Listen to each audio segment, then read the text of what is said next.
Dembanza London TV, Dembanza London TV, Dembanza Boss Bruno. Dembanza London TV. Mama bazodale. Odala. Dembanza London TV. Basheri bazodale. Odala. Kota ndaku mama todala Dembanza ngo. Des prix non original. Merci de votre fidélité au programme de Canal King Télévision. Votre opinion reçoit pour vous cette Kikouni, homme d'affaires, mais aussi candidat président de la République lors des élections de 2018. Il est avec nous comme acteur politique. Nous parlerons justement du statut des anciens chefs d'État en République démocratique du Congo, mais aussi un mot sur l'actualité. Monsieur Kikouni, bonjour. Bonjour, monsieur Jacques. J'ai rappelé à nos téléspectateurs que vous fûtes candidat président de la République en 2018, mais ça n'a pas été. Alors, quelles leçons tirer justement de votre échec en 2018? C'est vrai que les élections n'ont pas été ce que nous voulions. Il y avait beaucoup de désorganisation au niveau de la CENI et à d'autres niveaux. Les résultats ont été contestés et on n'a pas été content. Donc moi, quand je m'étais lancé, je m'étais dit que les élections de 2018 devraient servir de référence pour les élections de 2023. Mais il me semble qu'en 2023, nous allons revenir au même débat que nous avions eu en 2018 par rapport à 2011 et 2006.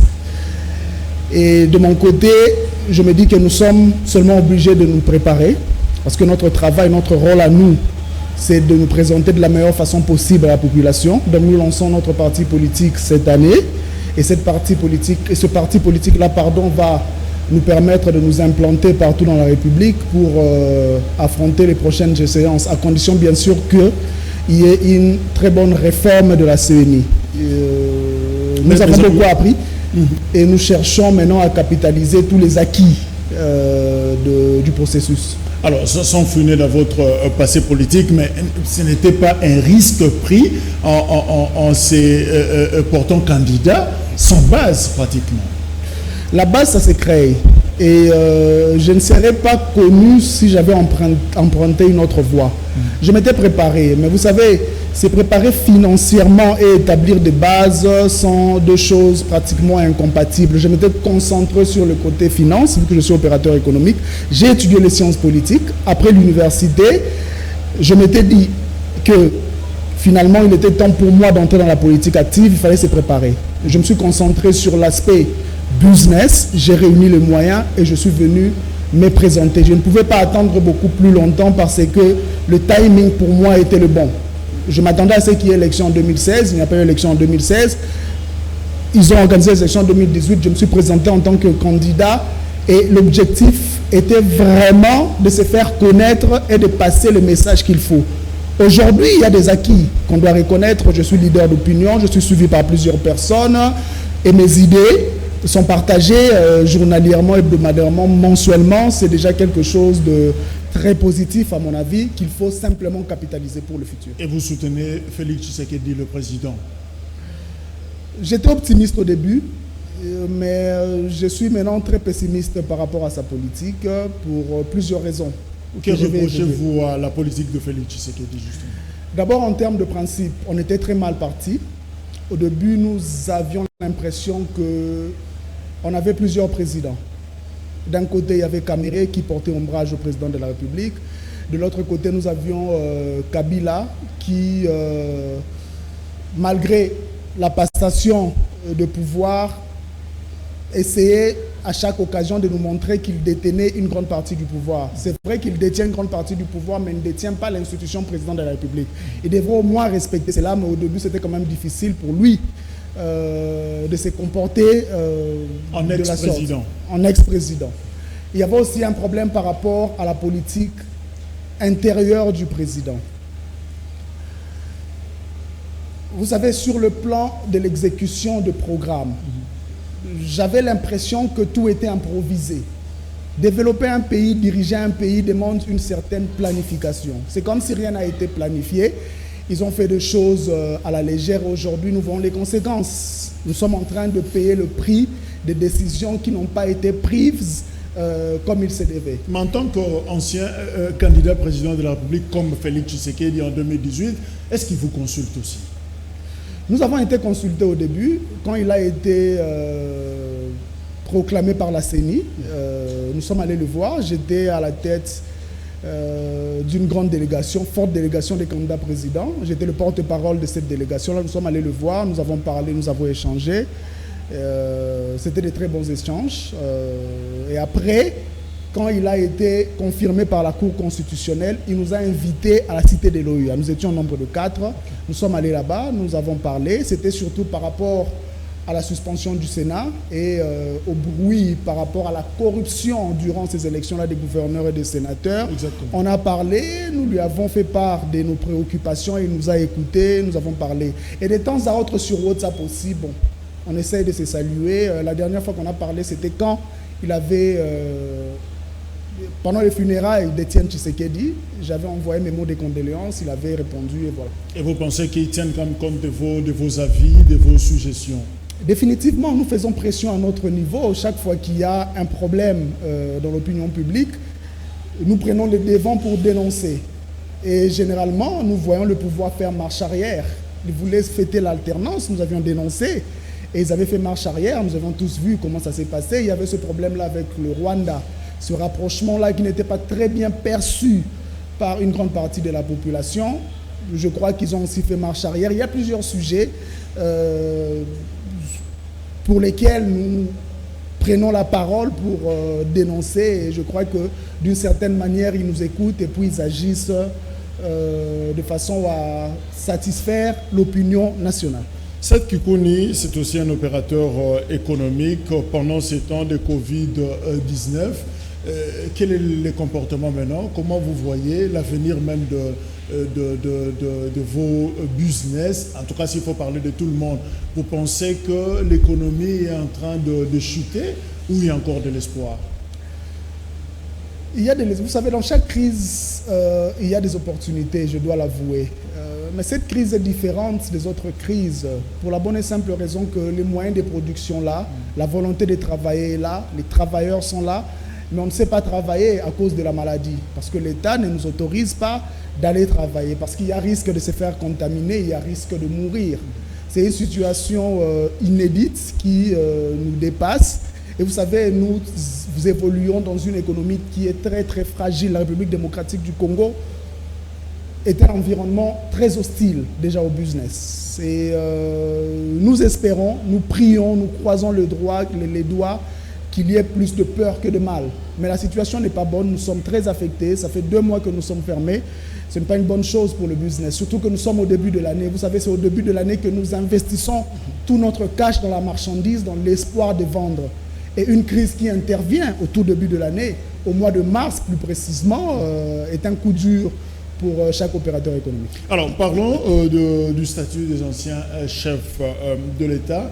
En République démocratique du Congo, nous pensons déjà à la loi de juillet 2018 qui, finalement, avec tout ce qu'il y a comme avantages et privilèges, 670 000 $ pour l'ancien président Joseph Kabila qui est en vie. On entretient son épouse, on prend en charge les enfants, les orphelins.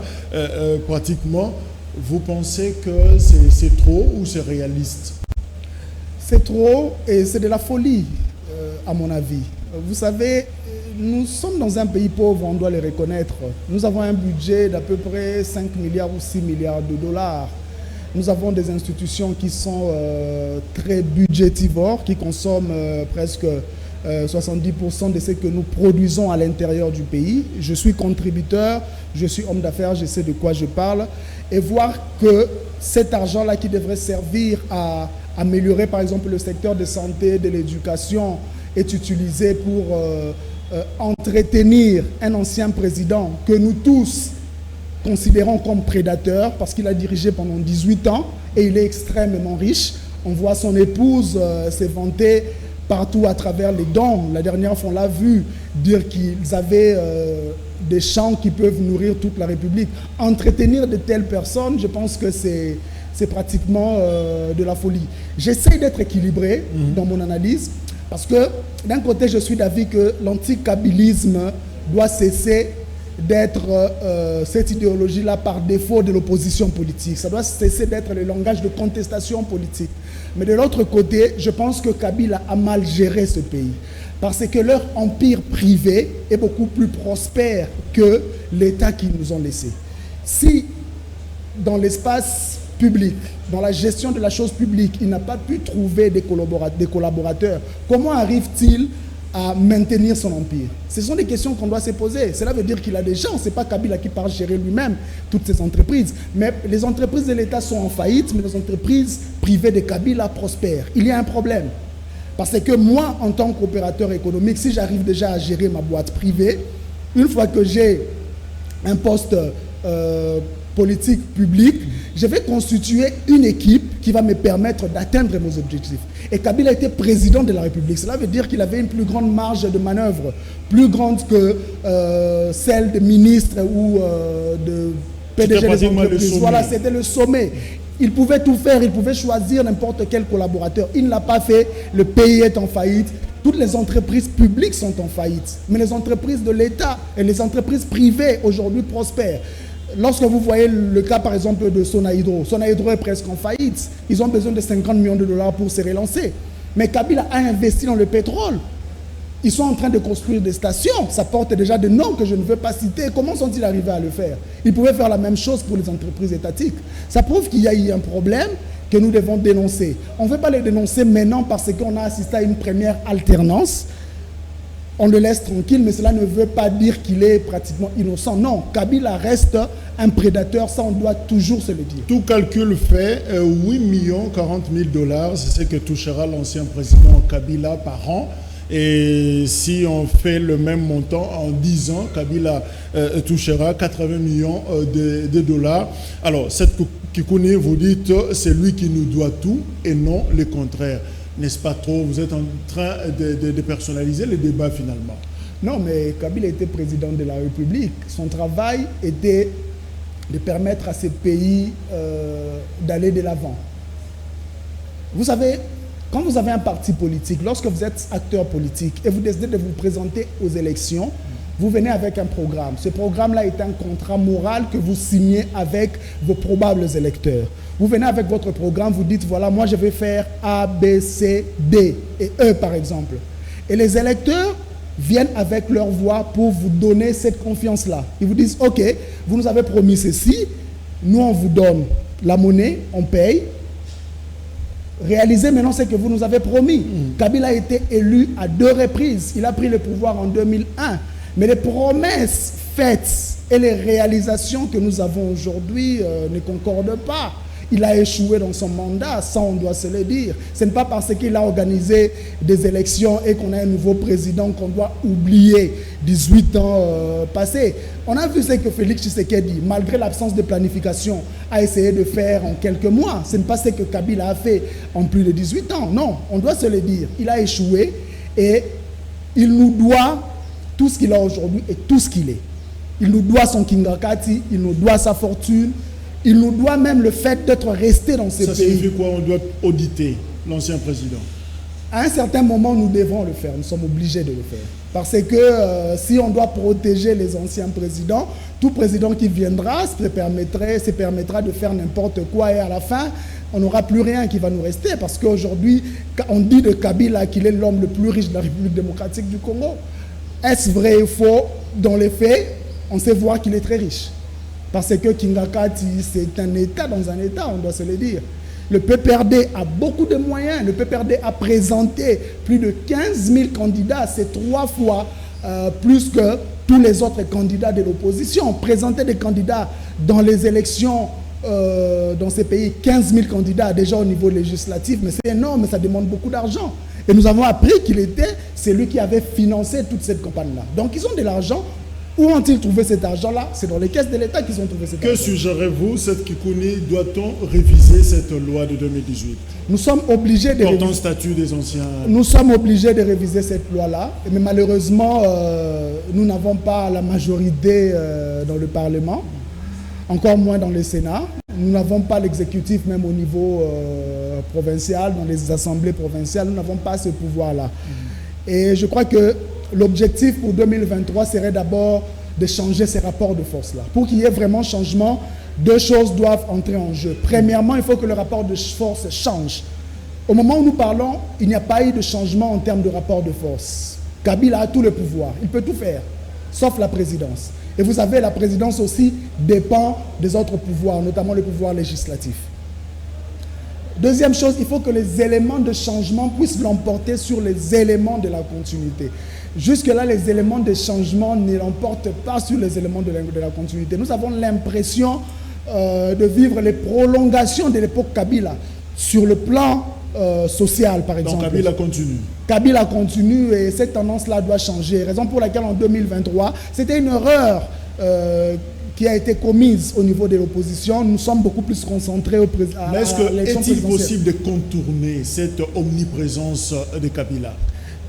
À ce niveau, c'est très difficile, à moins que le président de la République prenne le courage de dissoudre le Parlement, par exemple. Mais est-ce que ça va nous conduire à quelque chose? Je ne pense pas, parce qu'il sera obligé d'organiser d'autres élections en 60 jours.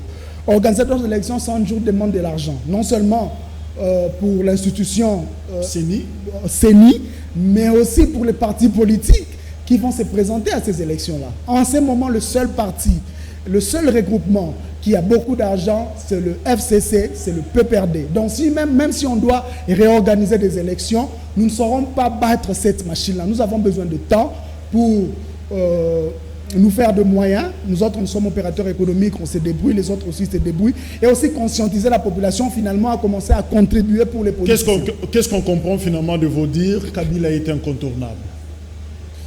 Pour l'instant, il est incontournable, mais ce n'est que question de temps. Si on s'organise bien, si l'opposition s'est ressaisie en ces moments, nous pouvons créer un contre-équilibre qui pourra faire en sorte que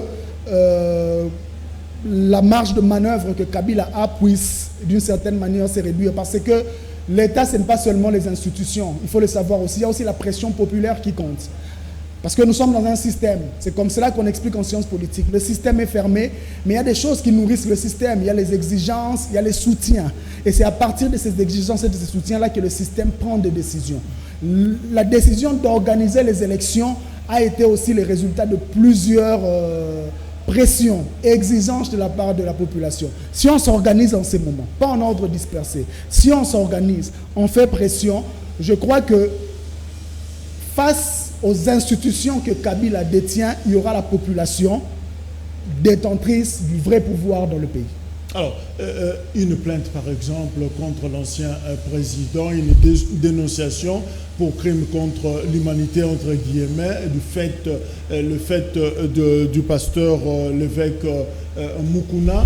Vous pensez que, c'est d'ailleurs en rapport avec les privilèges et avantages de l'ancien président, il y a aussi cette protection juridique, il y a cette responsabilité pénale. Vous pensez que c'est le moment d'auditer les actes de Kabila?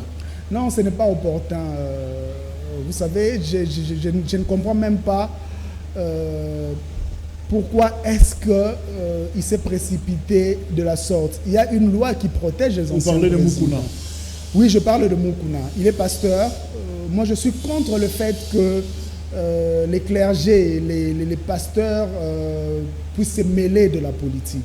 Je crois que nous sommes dans un état laïque. Même quand il s'agirait de l'éveil patriotique, entre guillemets encore une fois. Est-ce vraiment de l'éveil patriotique? C'est un point à débat. Parce que, déjà, le dépôt de la plainte s'est fait dans un contexte un peu douteux. On a présenté sa vidéo où on l'accuse d'avoir exploité, manipulé, ou je ne sais pas moi, violé une jeune dame.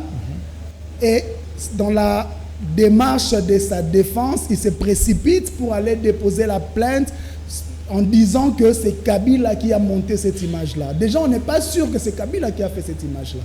Il y a une femme, une victime qui continue à se plaindre, qui continue à réclamer ses droits. On devrait d'abord finir cette affaire-là avant de penser aborder l'autre question. L'éveil patriotique, c'est vrai, c'est un discours qui a peut-être des adhérents, mais ce n'est pas le moment.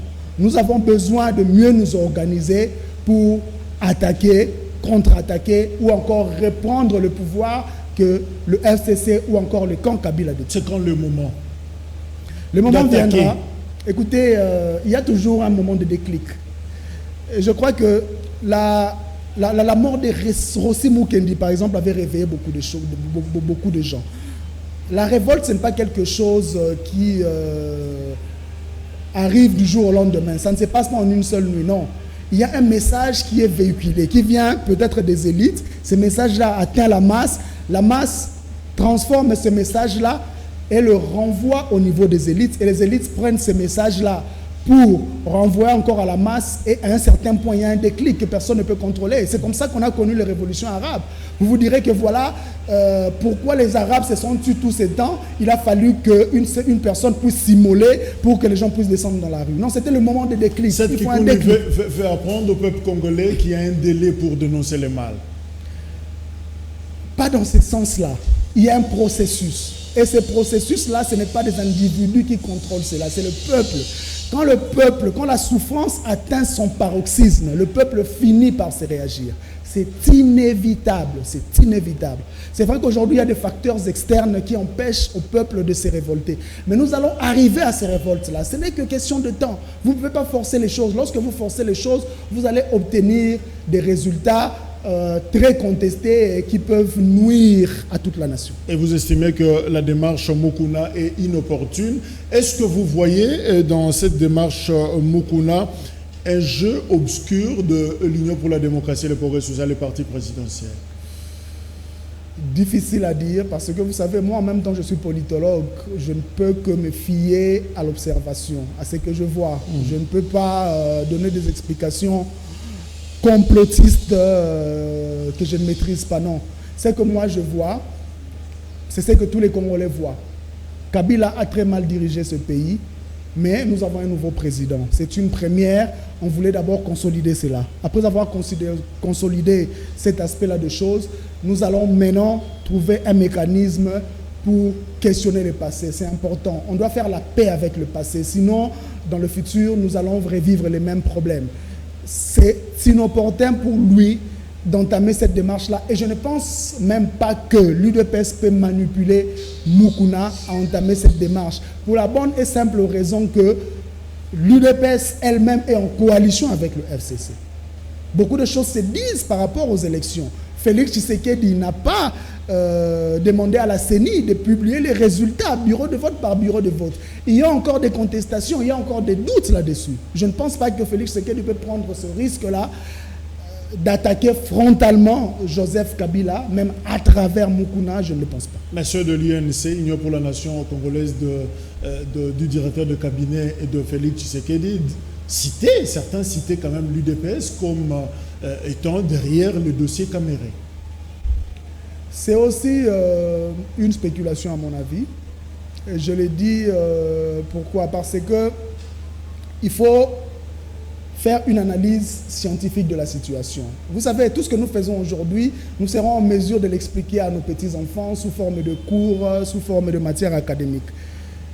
C'est quoi l'explication causale de ce qui est en train de se passer? Nous avions eu un pouvoir qui nous avait promis des choses. Ils sont arrivés au pouvoir. Ils ont décidé d'abord d'improviser un programme de 100 jours qui n'était pas dans leur projet de société. J'avais parlé de 100 jours dans mon programme, mais j'avais parlé de choses que le président pouvait faire. J'ai parlé de la vente de la RTNC, j'ai parlé de la proclamation du 2 août comme jour de la commémoration des victimes congolais. J'ai parlé de beaucoup de choses, mais je n'ai pas attaqué des choses que moi, consciemment, en tant qu'opérateur économique, en tant que gestionnaire d'entreprise, je ne pourrais pas réaliser. Ils ont improvisé. Quand ils ont improvisé, dans leur façon de faire, ils ont ralenti la marche de toute l'économie nationale.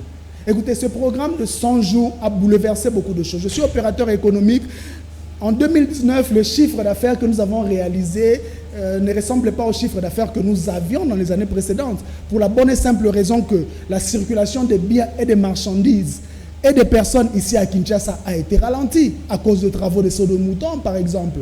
Les travailleurs n'étaient plus performants parce que la plupart viennent de Tchangou. Ils étaient obligés de faire plus de 20 km pour trouver le taxi. Quand ils arrivaient au travail, ils étaient très fatigués. Ce sont des problèmes. C'est la population qui a réclamé une victime. On voulait voir quelqu'un à la barre pour répondre de ces actions-là. Et cette personne-là, la justice a pensé que cette personne-là s'est camérée en tenant compte de preuves qu'ils ont entre les mains. Ce n'est pas un acharnement? Je ne peux pas parler d'acharnement et je pense que la sortie même de l'UNC, quand le parquet avait envoyé l'invitation, n'était pas opportune. Je ne sais pas pourquoi ils ont fait cette déclaration-là, parce que tout le monde, chaque citoyen congolais peut être invité par le parquet. Il faut aller écouter pourquoi on vous invite. Mais lorsque votre président du parti est invité et que vous passez à la télé pour parler d'acharnement, vous attirez l'attention de l'opinion publique sur des choses qu'on n'était même pas censé savoir. Et puis un autre point important, l'explication intentionnelle. Vital Kamerhe s'est placé lui-même dans cette situation. Il ne faut pas oublier les choix faits par Vital Kamerhe. Vital Kamerhe est président d'un parti, un grand parti en République démocratique du Congo. Vital Kamerhe a 14 députés. Vital Kamerhe a plusieurs ministres dans le gouvernement. Pourquoi une personne comme Vital Kamerhe peut accepter d'être le directeur de cabinet du président de la République? C'est quand même un allié du président. Oui, c'est un allié, mais ce n'est pas un poste qui reflète son niveau. Moi, Seth Kikouni, retenez cette date. Président d'un parti avec 10 députés, je ne peux même pas être ministre. C'est inacceptable, non. Ça, c'est rabaissé. Ils devaient, je crois, se tenir à l'accord qu'ils avaient, donc convaincre le FCC de leur donner la primature, c'est le minimum qu'ils pouvaient obtenir. En dehors de la primature, il pouvait rester chef de son parti politique et diriger ses députés et puis ses ministres dans le gouvernement. Il a fait des choix, il s'est improvisé gestionnaire du projet de 100 jours et aujourd'hui il est en train de payer les frais de ses propres décisions. C'est là l'explication intentionnelle. Il a fait des choix et il doit répondre de ces choix-là. Donc Félix Tshisekedi n'a pas l'intention d'écarter un probable adversaire en 2023, non? Ce qui est sûr est qu'en politique, on le dit toujours, deux personnes de même force ne se battent pas. Ce sont deux partenaires, ils ont coalisé avec le FCC ensemble, ils ont créé le cash ensemble, et je parie que Vital Kamerhe connaît les secrets de Félix Tshisekedi, Félix Tshisekedi connaît les secrets de Vital Kamerhe. Et deux personnes qui ont presque la même force de nuisance ne se battent jamais. Je ne vois pas Félix Tshisekedi aller sacrifier Vital Kamerhe parce que à la fin, si Vital Kamerhe aussi doit dénoncer certaines choses que nous ne maîtrisons pas, le pouvoir de Félix Tshisekedi va beaucoup se fragiliser au profit du FCC. Moi, je ne le pense pas et je veux croire à la justice, je veux croire au processus entamé par le pouvoir judiciaire. Voyons ce que ça va donner à la fin. Seth Kikouni, vous habitez la commune confinée de la Gombe et avec la riposte contre le coronavirus, on tend vers la barre de 1000 cas en République démocratique du Congo. Quel message vous adressez par rapport à la gestion de cette pandémie ici dans notre pays? Sincèrement, je pense qu'il s'agit désormais d'une riposte de prestige. Nous ne faisons pas bien les choses. Je ne comprends toujours pas pourquoi est-ce que la commune de Gombe est confinée. Le message qu'on nous avait donné au départ était le suivant. Gombe est l'épicentre de la maladie. Nous devons isoler Gombe pour protéger le reste de la population. Aujourd'hui, Gombe n'est plus l'épicentre de la maladie. Mais il suffit de sortir, moi j'habite à Gombe, vous allez voir qu'il y a une très forte mobilisation policière et du personnel médical pour protéger Gombe. Pourquoi continuons-nous à protéger Gombe pendant que la maladie est désormais ailleurs? Est-ce à dire que les habitants de Gombe sont beaucoup plus importants que le reste de la population? C'est la chose... C'est comme les centres d'affaires. Hein? Les centres d'affaires, oui, mais... Gombe est beaucoup plus contrôlable que les autres communes. Gombe est beaucoup plus contrôlable que Tchangou. Même si vous demandez aux entreprises d'ouvrir aujourd'hui, les gens qui viendront à Gombe pourront toujours être soumis à des contrôles beaucoup plus stricts que lorsqu'il s'agit de Tchangou, par exemple, il n'y a pas une forte présence policière à Tchangou, il n'y a pas une forte présence policière en Ngaliema. La population est abandonnée à son propre sort. Et puis, ce qui me choque dans tout ça, est que ces derniers temps, nous assistons à des mobilisations de part et d'autre causées par ces mêmes dirigeants-là qui sont censés être les messagers de la lutte contre la pandémie. On voit le gouverneur faire des déplacements et mobiliser des gens qui ne sont pas protégés. On voit le général Krasongo aller arrêter Monansemi et causer un attroupement qui expose beaucoup de gens. C'est tout ce qu'ils font, mais non, ils ne protègent pas le reste de la ville. Alors je ne comprends pas pourquoi est-ce que Gombe continue d'être confiné, raison pour laquelle je dis que cette riposte est une riposte de prestige désormais. Nous cherchons tout simplement à impressionner. On veut montrer à la face du monde que nous sommes en train de combattre le Covid, mais dans la réalité, il n'en est plus question. Mais vous croyez quand même à l'existence de la maladie? La maladie est là, la maladie existe. Ça, je peux l'affirmer. C'est vrai que nous avons plusieurs déficits en termes d'infrastructures. Au tout début de la pandémie, j'ai beaucoup sensibilisé quant à ce. J'étais la première personne à faire venir le masque pendant que le gouvernement n'y pensait même pas. Parce que je croyais à la maladie. Je voulais...